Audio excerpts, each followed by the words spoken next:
Ah, si tienen sus Biblias, a ver, levántenlas sus Biblias, a ver, ¿quién tiene Biblia? Eso, muy bien, excelente. Quien le haga falta la Biblia, deje la mano arriba, le acercamos una Biblia. ¿Alguien necesita Biblia? ¿O tienen sus dispositivos, sus Biblias? ¿Sí? Listo. Ok, bueno. Entonces todos con nuestras herramientas para estudiar. Perfecto. Bueno, vamos a estar el día de hoy en el Evangelio de Juan. Continuamos nuestro estudio allí. Hoy terminamos el capítulo 10. Entonces, capítulo 10, ya saben, vamos al versículo 22 al 42, abarcando esta recta final de este capítulo, que ha sido un capítulo hermoso en donde se nos ha presentado a nuestro Señor Jesucristo con esta imagen del buen pastor, ¿cierto? Eh, para los que pues no han estado aquí, están por primera vez, nosotros tenemos la costumbre de estudiar libro por libro, capítulo por capítulo, versículo por versículo. ¿Qué más les puedo decir? Nada, tenemos otras escrituras que vamos a estar utilizando para apoyar en nuestro estudio el día de hoy.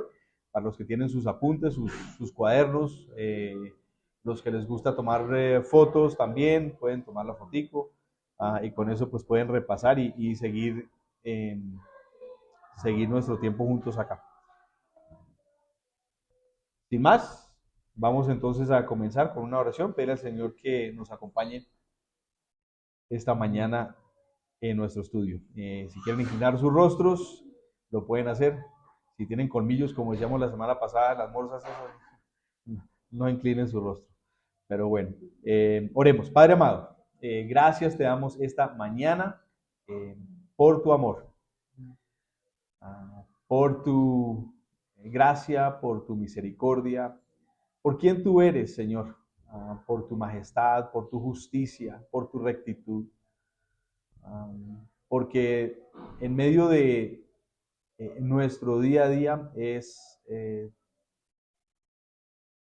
tu carácter el norte para nosotros, encarnado en tu Hijo Jesucristo, quien hoy vemos que se enfrenta a unas situaciones atípicas uh, para cualquier ser humano de la manera como Él las afronta. Y el llamado, Señor, sabemos es que nuestro carácter, nuestro comportamiento, nuestra actitud sea aquella misma, la que tuvo tu Hijo Jesucristo. Así que te pedimos que seas tú hablándonos por medio de tu Espíritu Santo para que cada uno de nosotros podamos aprender y sobre todo ver cómo ser cambiados y transformados por ti, por medio de tu palabra y tu Espíritu Santo. El día de hoy y de hoy en adelante. En el santo y por eso nombre de tu Hijo Jesús. Amén. Bien, entonces, Juan, capítulo 10, todos allí, versículos 22 en adelante. Y hoy de nuevo tenemos la misma imagen que venimos revelando, que Jesús viene revelando en las últimas semanas de este buen pastor. No lo dice como tal el día de hoy, pero es implícito en el texto por la forma como él ilustra a algunos de los ejemplos que trae a colación allí. Y vemos cómo va creciendo la tensión entre los judíos religiosos y él mismo, ¿no? Va creciendo esta tensión, se pone la cosa más tesa cada vez, ellos tienen cada vez como más espuma en su boca, más rabia, más ira, más pica, no sé cómo quisieran ustedes describirlos, más ganas de arrestar a Jesús para, a fin de cuentas, matarlo, ¿sí? Va creciendo esta tensión entre ellos. Y vamos a ver qué es que son afirmaciones las que él hace, que son verídicas, pero que los llevan a ellos a tener esta actitud, ¿no? Y creo que muchas veces hemos nosotros experimentado en nuestras propias vidas, tal vez en el pasado experimentamos como no creyentes este tipo de actitudes también cuando tal vez alguien nos presentó la palabra, nos presentó el conocimiento de un Dios distinto al que nosotros nos imaginábamos o al que nosotros quisiéramos o queríamos más bien que fuera en nuestras vidas. Y resistíamos. A mí me pasó una Una persona muy querida, muy amada por mí hoy en día, fue aquella que el Señor utilizó para tocar a mi puerta, tocar la puerta de mi corazón. Y cada vez que yo lo veía a él, entrábamos como en esta discusión de temas disque de la Biblia, ¿ya? Decía yo teológicos, como si yo supiera qué significaba eso en esos tiempos, no tenía la menor idea. Pero él compartía algunas cosas de Dios y yo decía lo opuesto, ¿sí? Y cada vez que lo veía, sentía dentro de mí como esta pesadez, este tipo, ¿sí? Y algo, un agravante, es que yo pensaba tener la verdad. Yo pensaba estar en lo cierto. Yo pensaba que lo que yo sabía y lo que yo conocía y lo que se me había enseñado era lo verídico y lo que él estaba trayendo a colación era mentira, era falso, era herejía. ¿Mm? Y así mismo es lo que está pasando con estos líderes religiosos judíos. Ellos piensan que lo que ellos tienen dentro de su corazón y dentro de su mente es la verdad. Quieren obrar por medio de esta verdad. Y algo que el Señor quiere que nosotros tengamos en cuenta aquí es que no siempre las cosas son como nosotros pensamos, queremos o entendemos o se nos han enseñado. Y tenemos que estar dispuestos a ser enseñados. Debemos de ser enseñables. Es algo que el Señor trae a colación dentro de este texto en general, dentro de todo este capítulo, es lo que vemos viendo. Así que, pero para con nosotros, los hijos de Dios, hay otras lecciones también. Y tenemos unas lecciones muy lindas y muy importantes, y es cómo nosotros debemos de caminar y estar seguros en nuestra fe, cómo nosotros debemos de tener esa seguridad en lo que, en quien a fin de cuentas nos tiene en sus manos, en quien nos está guardando para sí mismo, en quien nos está transformando, en quien va a completar su buena obra en nosotros. Tenemos que tener confianza y seguridad en Él para todo lo que está pasando en nuestras vidas, tanto las cosas que son gratas como las cosas que no son gratas. Aquellos tropiezos que de repente tenemos que decimos, pero ¿por qué? Aún en medio de estas cosas, tener seguridad y confianza. Y también vamos a aprender de este buen pastor la oposición. Vamos a ver cómo él se enfrenta a la oposición y cómo debe ser nuestra actitud ante la oposición también. Así que el título para nuestro tiempo el día de hoy es Aprendiendo del Buen Pastor. Es como una segunda parte de la vez pasada. ¿Se acuerdan las enseñanzas que nosotros tuvimos la semana pasada con respecto al buen pastor? A ver, amor, unidad y servicio. Hoy aprendemos fe, seguridad y oposición. Fe, seguridad y oposición. ¿Listo? Entonces, vamos a leer versículo 22 y nos dice la palabra de tal manera. Dice, por esos días se celebra en Jerusalén la fiesta de la dedicación. Era invierno y Jesús andaba en el templo por el pórtico de Salomón. Entonces lo rodearon los judíos y le preguntaron, ¿hasta cuándo vas a tenernos en suspenso? Si tú eres el Cristo, dínoslo con franqueza. ¿Listo? Aquí vamos a tomar una pausa. Hay varias cosas que vamos a ver ya en estos versículos de entrada. Lo primero que se nos dice aquí es, por esos días se celebra en Jerusalén la fiesta de la dedicación. Pueden, si quieren, subrayar o encircular esa palabra de la fiesta de la dedicación que tienen sus Biblias, y en el margen, a un lado, pueden escribir ahí Hanukkah. ¿Han escuchado de la festividad de Hanukkah? ¿Sí? O pueden poner allí el Festival de las Luces. El Festival de las Luces, así es como también se le conoce. Este es en el que tal vez han visto que los judíos tienen un candelabro grande que tiene 8 espacio para 8 velitas, y cada día durante este festivo ellos van prendiendo uno y uno y uno. Y lo que celebran, esta es tal vez una de las fiestas más importantes para ellos porque celebran la liberación de un imperio que los tenía a ellos agobiados, ese imperio sirio-persa, que los tenía bajo cautiverio y demás, ¿no? Y que les impedía a ellos en esos tiempos también poder realizar todo lo que el Señor les había mandado a ellos como obras, por decirlo así, bajo la ley, tanto para expiar como para adorar, como para nada. En realidad no tenían esa libertad, lo que hoy diríamos libertad de expresión de credo, ¿cierto? No lo tenían ellos en el momento. No se les permitía. Fue mucho más adelante cuando finalmente edictos se dan para que ellos pudieran tener esta libertad. Y esto es lo que ellos eso es lo que ellos celebran, ¿no? Entonces, en esta fiesta de la dedicación o la fiesta de las luces o Hanukkah es lo que vemos aquí, ¿ya? Esto es importante porque, de nuevo, no es tema central para lo que nos enseña el buen pastor, pero creo que es algo que nosotros podemos sacar del texto hoy para aprender algo importante. Muchas veces nosotros como cristianos, de verdad que no valoramos nuestra identidad espiritual. Creo que no valoramos suficientemente nuestra identidad espiritual. ¿Y qué quiero decir con esto? Nosotros también deberíamos de celebrar de gran manera, y no de una forma religiosa, pero de una manera de corazón, nuestra identidad espiritual.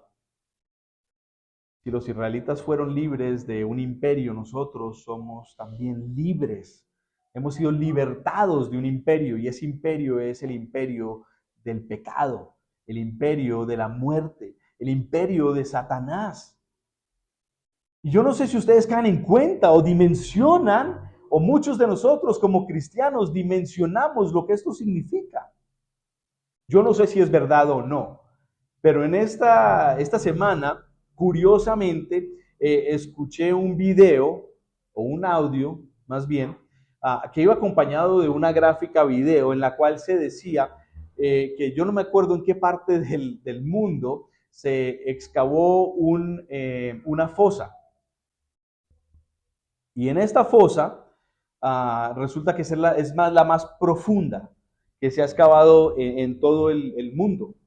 Y que en algún momento, en temas de investigación y qué sé yo, hasta bajaron instrumentos para estudiar qué había allá abajo. Y dentro de estos instrumentos habían micrófonos.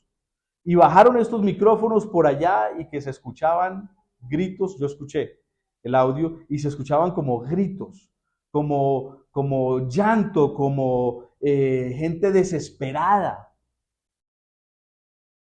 No sé qué tan verídico sea en realidad, pero la Biblia dice que el infierno es un lugar real. Y que eso es lo que se va a experimentar en el infierno. Dolor, llanto, rechinar de dientes, desesperación eterna.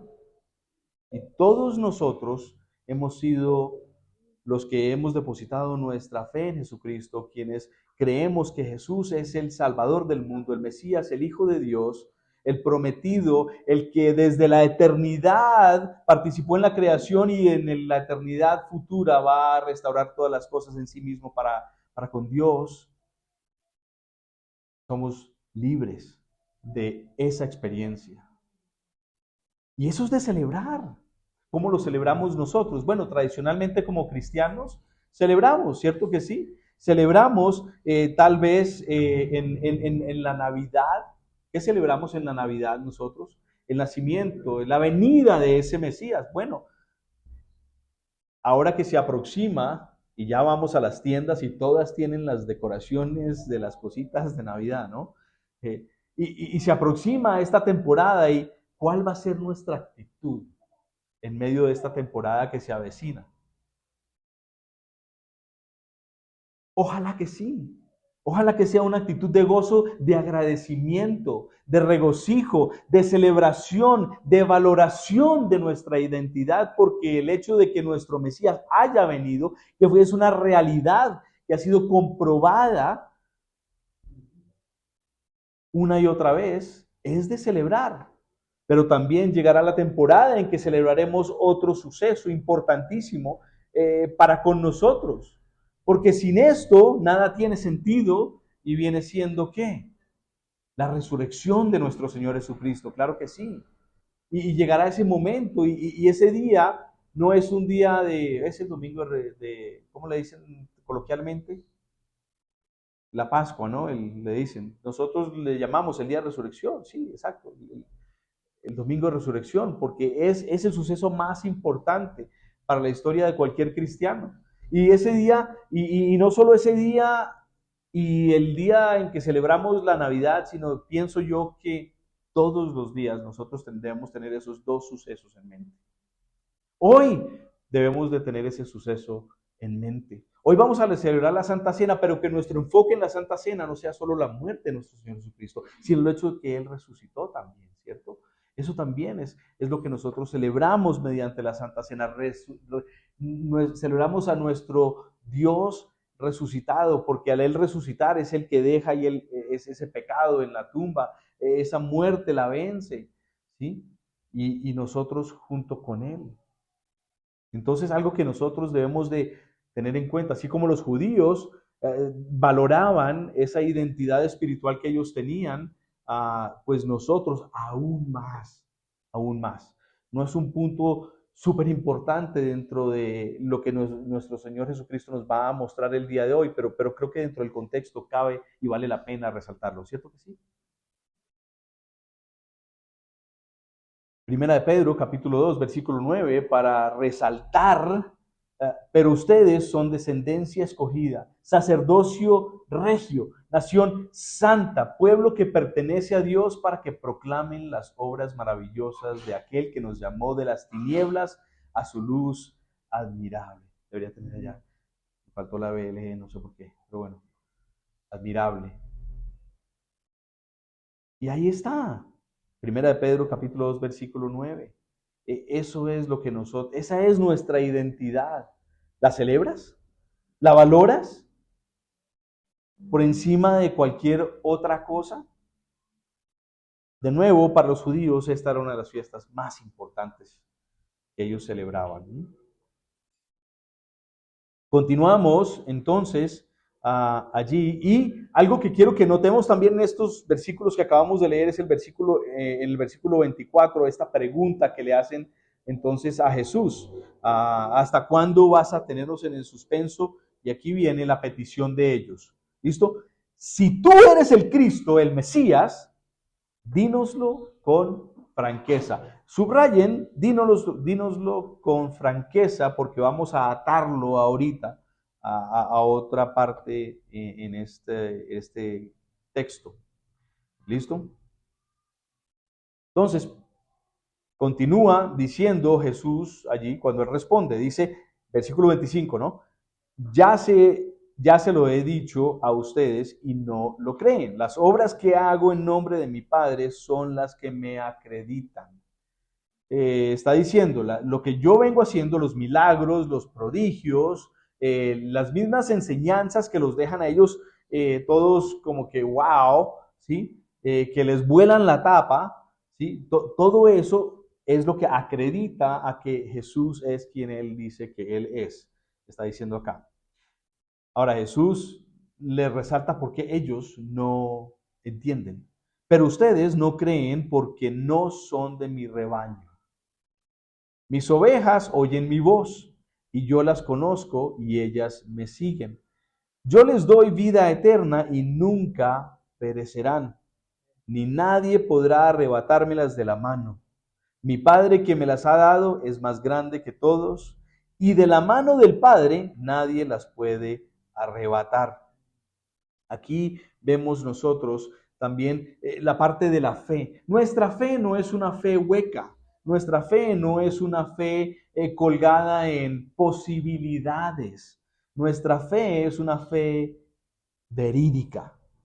Es una fe comprobable, medible, en todos los sentidos.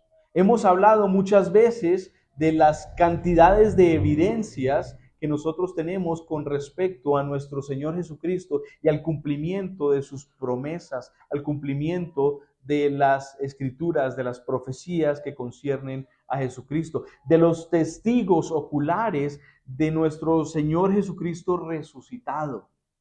El número de ese se dice por encima de las 500 personas que lo vieron a él resucitado. Entonces, y todos estos que lo han visto estuvieron dispuestos a morir. Eso es de valorar también. Por eso nosotros vemos aquí la importancia de la fe basada en la evidencia. Hay evidencias que respaldan, y eso es lo que Jesús está diciendo, hay evidencia que respalda, que me hace a mí, que me da credibilidad, ¿ya? Y nosotros somos llamados a confiar entonces en Jesús, porque Él ha comprobado que Él es quien Él dice que Él es. Esto es importante porque muchas veces o a lo largo de nuestro caminar con Cristo vamos a experimentar llamados de parte de Dios, ¿cierto? Por medio de su Espíritu en nosotros, que nos trae convicción, que nos dice, tienes que dejar esta actitud a un lado. Tienes que dejar este pensar ya atrás. Tienes que abandonar esta forma de esta conducta. Tienes que... Y nosotros, pero no tiene lógica, no tiene sentido, no sé cómo, no puedo, etcétera, etcétera, etcétera. Y lo único que nos va a llevar a nosotros, a la transformación, ¿sí? Va a ser la fe. Lo que nos va a impedir el cambio, la transformación en nuestras vidas es la incredulidad. Pero si nosotros creemos que Jesús es quien Él es, y Él tiene el poder, porque se nos dice en la palabra que Él tiene todo el poder y toda la autoridad, ¿cómo es posible que si yo le pido a Jesús que me ayude en una situación que le va a honrar a Él, que le va a traer gloria a Él, no va a suceder? ¿Cómo es posible? Es más bien imposible. Pero lo que es imposible para el hombre es posible para Dios. Es importante entonces que nosotros podamos tener una fe, resaltar que nosotros podemos tener una fe verídica. Entonces cuando nosotros, por eso Jesús nos dice, lo que pidan en mi nombre, que es acorde a mi voluntad, que es acorde a mi deseo, lo van a recibir. Lo van a recibir. No hay pecado que tú puedas tener en este momento que pueda tener poder sobre tu vida para mantenerte cautivo, que Jesús no pueda quitar de tu vida si tú te rindes a Él.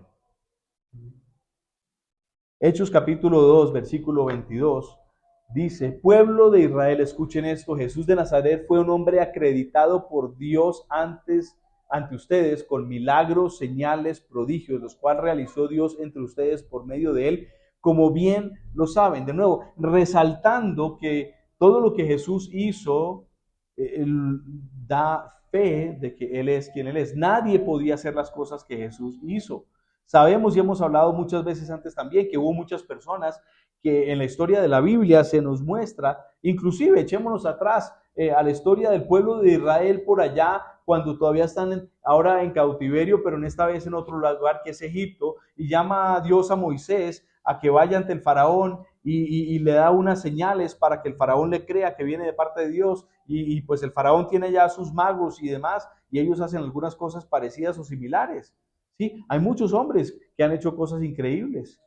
Hoy en día hay gente que habla diciendo que viene de parte de Dios a decirle al pueblo de Dios cosas que son de las tinieblas.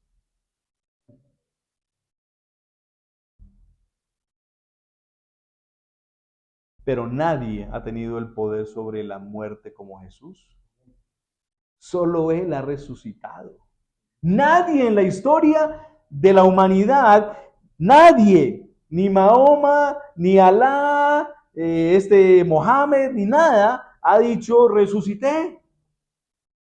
Nadie, el único es Jesucristo. Y así pasó. Entonces, todo esto, de nuevo para recalcar que nuestra fe es una fe verídica, no es una fe hueca. Entonces, confiemos en el Señor de esta manera. Continuamos en la Escritura y regresamos al versículo, terminamos el versículo 29, pero quiero que retomemos otra vez allí, porque hay algo hermoso que ya habíamos resaltado en estudios anteriores, y es en el versículo 28, y de nuevo 29, hay una congruencia aquí hermosa entre lo que es del Hijo y es del Padre también, ¿cierto? Y es cuando dice ya, ni nadie podrá arrebatármelas de la mano, hablando Jesús como el pastor de sus ovejas. Y más adelante en el versículo 29, de la mano del Padre nadie las puede arrebatar. De nuevo hablando que de Dios Padre nadie puede arrebatar las mismas ovejas que Él le ha entregado a el Hijo tampoco. Hay una congruencia en esto, y es que de nuevo demuestra esa unidad que hay entre el Padre y el Hijo. Y lo que es el Hijo es el Padre, lo que es el Padre es el Hijo en este sentido, ¿sí? Y lo vemos ahora como Jesús enfatiza en el versículo 30, que es: y el Padre y yo somos uno. No lo digo yo, lo dice ¿quién? Jesús. Lo dice el mismo Señor Jesús. El Padre y yo somos uno. Ahora, retomemos el pensamiento de estos judíos religiosos. O sea, si antes estaban con espuma, ya ahora les empieza a salir sangre de los colmillos. ¿Sí? Más o menos ahí estamos. Y de nuevo, les dije que en el versículo 24 hacia el final resaltaran una parte, subrayaran, y era la petición. ¿Cuál era la petición? Si tú eres el Cristo, dínoslo con franqueza. ¿Se los ha dicho? Con franqueza. Ahí está. Él les da la respuesta. No, ahí está. ¿No la querían escuchar? Ahí está. Más claro no canta un gallo, diríamos nosotros hoy en día. ¿Sí? Jesús y el Padre son uno. Y nosotros, entonces, el llamado es, lo que aprendemos de parte de Jesús, de nuevo, es esa unidad, esa unión con Dios. ¿Sí? La unión que Jesús tiene es lo mismo que nosotros, y esto lo resaltábamos también la semana pasada, pero hoy vamos a verlo de una manera un poco distinta. ¿Sí? En Juan capítulo 17, la vez pasada habíamos hablado del 15, esta vez vamos a hablar del 17. En Juan capítulo 17, el escenario es Jesús en el jardín de Getsemaní, y es Jesús orando, y en medio de esa oración él hace oración tanto por la iglesia como también por sus discípulos como tal. Y para con sus discípulos el deseo es el siguiente: Juan 17, 21, para que todos sean uno. Padre, así como tú estás en mí y yo en ti, permite que ellos también estén en nosotros, para que el mundo crea que tú me has enviado. De nuevo, parte de la evidencia que resalta la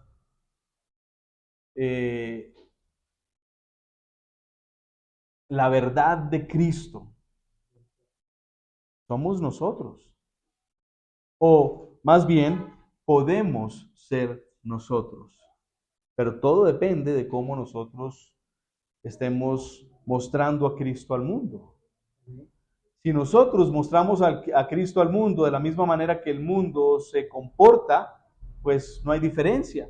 Pero cuando alguien te da la bofetada y tú más bien le muestras la otra mejilla, entonces estás mostrando a Cristo.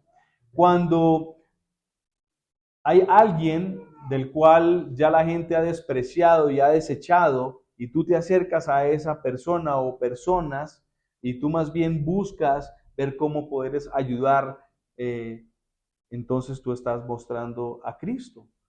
Cuando alguien te dice o te hace algo opuesto a la forma como tú obrarías, y entonces tú dices, no, pues entonces se merecen lo mismo que ellos me están dando, pero más bien vas esa distancia extra que ellos no irían por ti, entonces tú estás mostrando a Cristo. ¿Mm? Y de esa manera nosotros vamos creciendo, ¿cierto?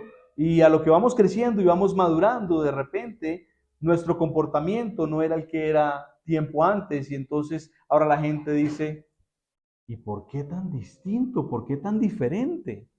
Y ahí es cuando tú levantas la mano y tú dices, porque Cristo vive en mí.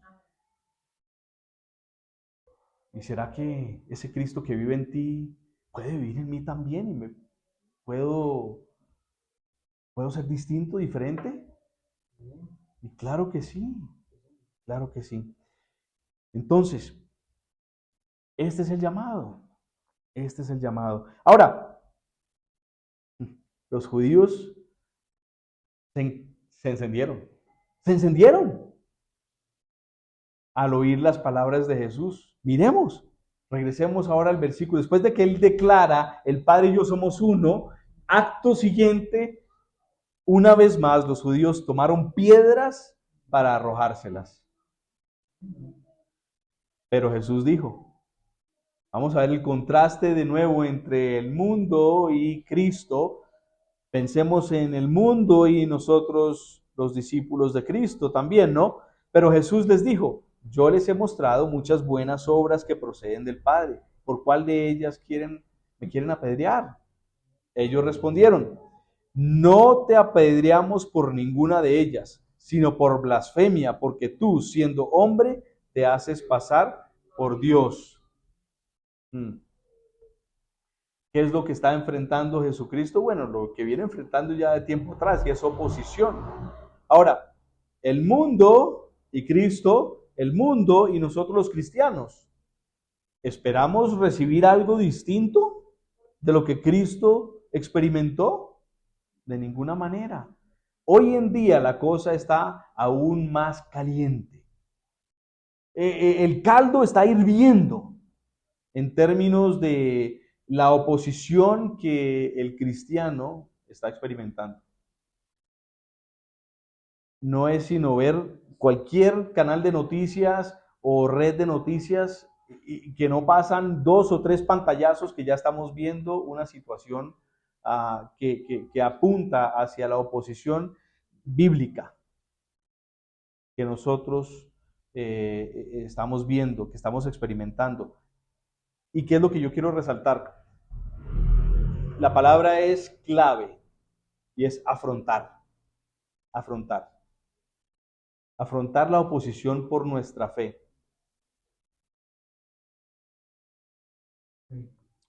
A veces, como es el caso justo de este ejemplo en la Biblia, las personas hacen preguntas no porque quieran de verdad recibir una respuesta, conocer una respuesta. No. Tienen motivaciones adicionales, sí, extras, distintas en realidad. Quieren discutir. ¿Mm? Quieren discutir. Quieren dar a saber su conocimiento. Quieren demostrar que tú estás mal y que ellos están bien. Y los judíos no querían conocer la respuesta. Porque si hubieran querido conocer la respuesta, esa es la respuesta. Vamos a estudiarla, vamos a verla, ¿sí? ¿Listo? Eso es lo que hace una persona con buen corazón, con buena motivación. Pero no era el caso, ¿cierto? Querían escuchar más bien a Jesús dar de nuevo una declaración para tener de qué agarrarse ellos para apedrearlo. Y nosotros miremos cómo responde Jesús y cómo debemos responder nosotros.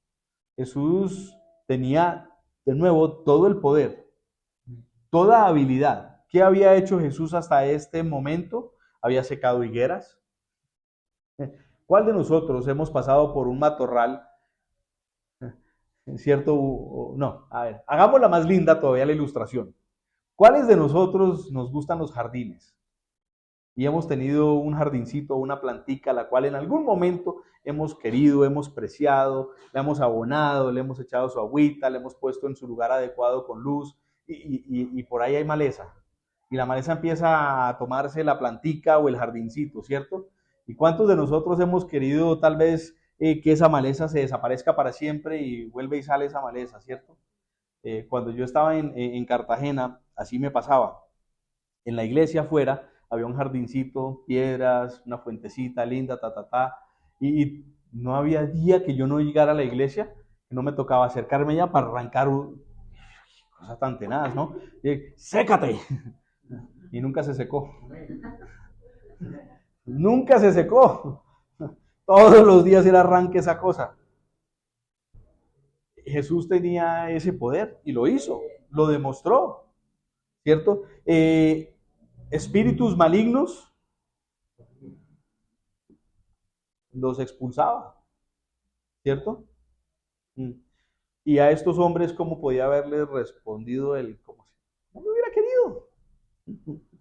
Y chao. ¿Sí? La suerte de estos podía haber sido la misma de los marranos que se echaron por el barranco. Pero no hizo así Jesús, porque no es la manera de Jesús. No es la manera de Jesús. Yo les he mostrado muchas buenas obras que proceden del Padre, ¿por cuál de ellas me quieren apedrear?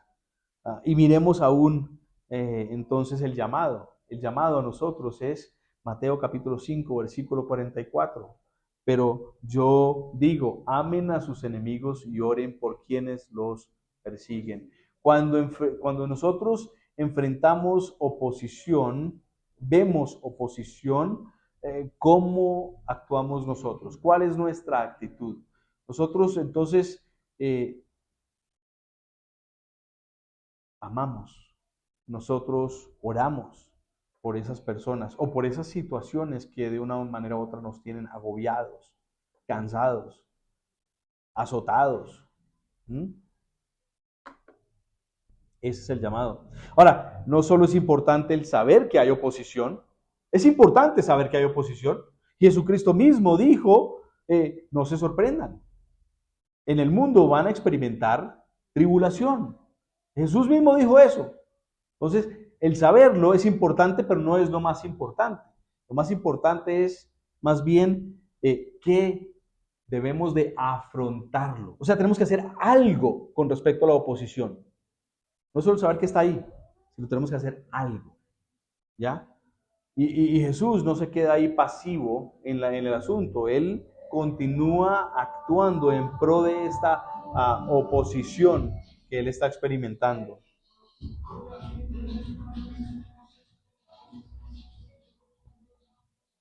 Aprovechamos la pausa. Pausa activa. Y entonces resulta más factible para nosotros que tengamos una debida respuesta preparada, porque Jesús tenía una respuesta preparada precisamente, en vez de una reacción inadecuada. Y eso es lo que muchas veces nos pasa a nosotros, ¿cierto? Experimentamos oposición y lo que nosotros hacemos es reaccionar, explotar, exacto. Pero más bien debemos de tener una respuesta preparada.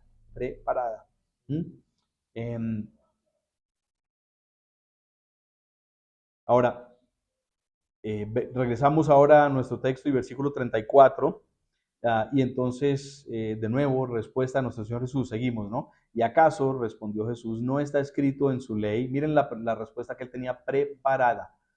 No está escrito en su ley, yo les he dicho, ustedes son dioses.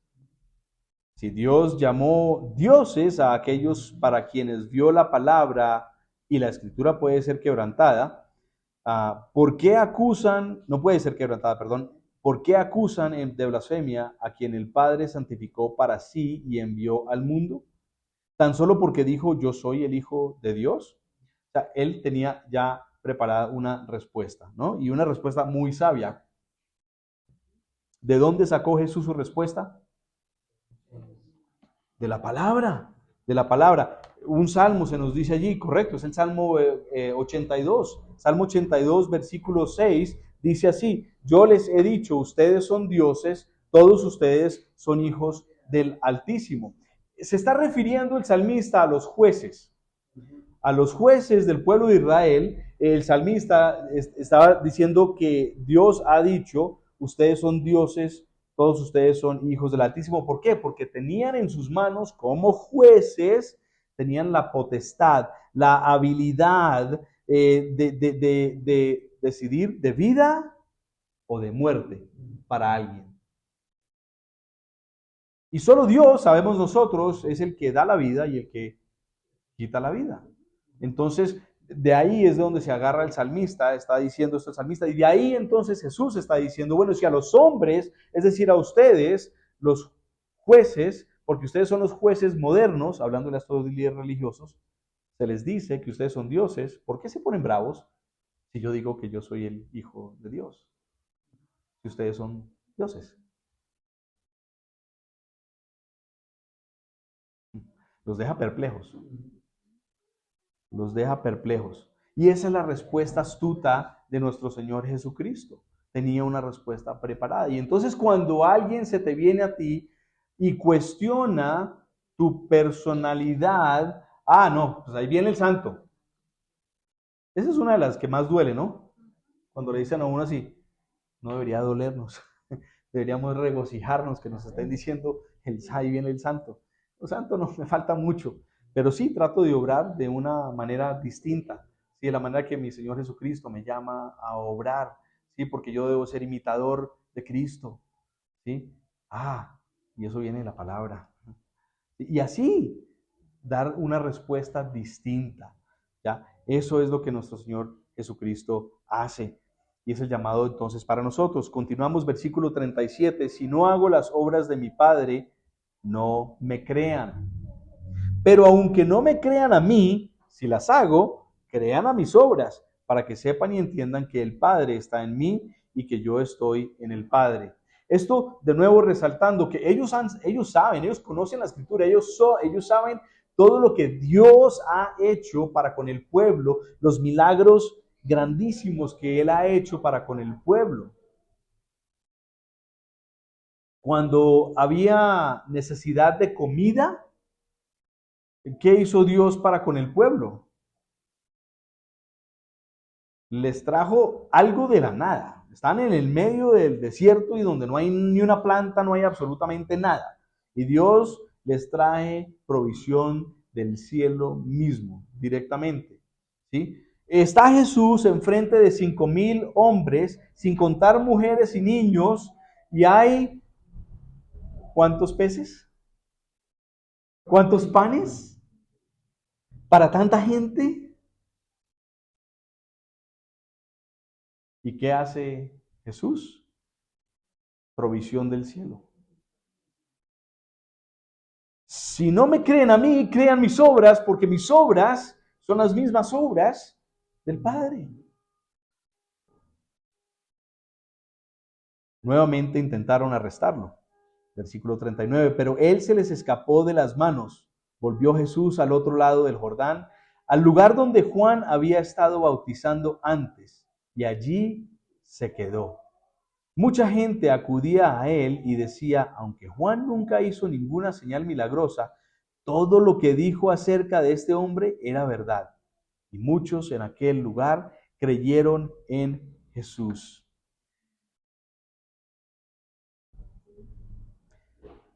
No sé si ustedes se pueden identificar, pero hay momentos en la vida de todo creyente, levanto yo mi mano, en los cuales yo he estado, bien sea formalmente sirviendo al Señor en ministerio, como lo llevo haciendo los últimos 8 años, o antes de eso como simplemente un voluntario en una que otra ocasión, en las cuales han habido temporadas en las que no pasa nada, no pasa absolutamente nada, no hay nadie que venga a la fe, no hay nadie que logre discipular consistentemente, no veo un cambio en alguien, no veo nada pasar. De esa manera que muchos lugares dicen, o tal vez dirían, es más, les confieso, han habido personas que han llegado a mí a decirme, es que el poder de Dios no está con usted. Usted no tiene el poder del Espíritu Santo. Eso es verdad. El Espíritu Santo es el que tiene el poder. Pero sí, o tal vez no hay unción sobre usted. Ha sido otra palabra que se ha dicho. Y leyendo este texto, yo me doy cuenta de que eso está bien. Eso está perfectamente bien. Es más, ojalá sea así para siempre. Que de mí nunca se diga, oh, vayan a esa iglesia donde ese hombre que si pone la mano sobre ustedes, esto va a pasar. Ojalá que nunca se diga de mí esto. Ojalá que de mí se diga lo que se dijo de Juan el Bautista. Nunca hizo ningún milagro. Nunca hizo ningún milagro. Y que así sea con todos nosotros.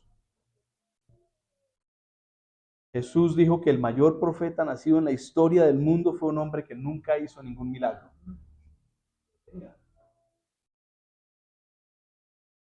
Vayan donde el ungido Alejandro.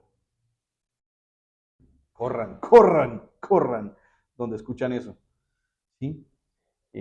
Aquí es cuando nos damos cuenta de que sin ningún momento llegamos a presenciar ningún milagro en nuestras vidas, si nunca podemos ver el Espíritu Santo, el poder del Espíritu Santo de una manera tangible así, está bien y debe estar bien con nosotros. ¿Cuál es la prioridad para nosotros en medio del ministerio que sea que nosotros tengamos y familia? De nuevo les recalco, les recuerdo, todos somos llamados a ministerio, todos tenemos un ministerio, porque todos tenemos el ministerio. Uno de la reconciliación se nos ha dado a nosotros, nos dice la palabra, pero todos nosotros también somos llamados a ser discípulos, ¿sí? Eso es un ministerio, ¿sí? Todos nosotros somos llamados, tenemos un ministerio. Ahora, ¿qué es la prioridad? ¿Cuál es la prioridad? Hacer exactamente lo que hizo Juan el Bautista en este caso, simplemente hablar, como una voz en el desierto. ¿Sí? Alguien que grita en el desierto, ¿se escucha lejos? ¿No? ¿Cierto? Eso no tiene ningún eco. De ninguna manera. ¿Sí? Solo hablar de Jesús, señalar a las personas hacia Cristo, exaltar a Jesús, que fue lo que hizo Juan el Bautista. Así que, de nuevo, aquí tenemos nuestro recordatorio. ¿Y cuál es el resultado entonces de que Jesús, pues, de nuevo, trae esta respuesta?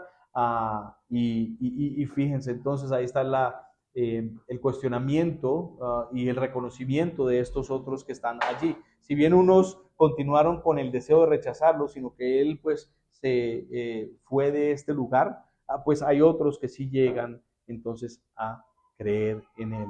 ¿Ya? Y eso es lo que va a pasar también. No siempre a cada persona con quien nosotros compartimos, pues va a llegar al conocimiento, al reconocimiento de su error y al conocimiento de la verdad de Cristo.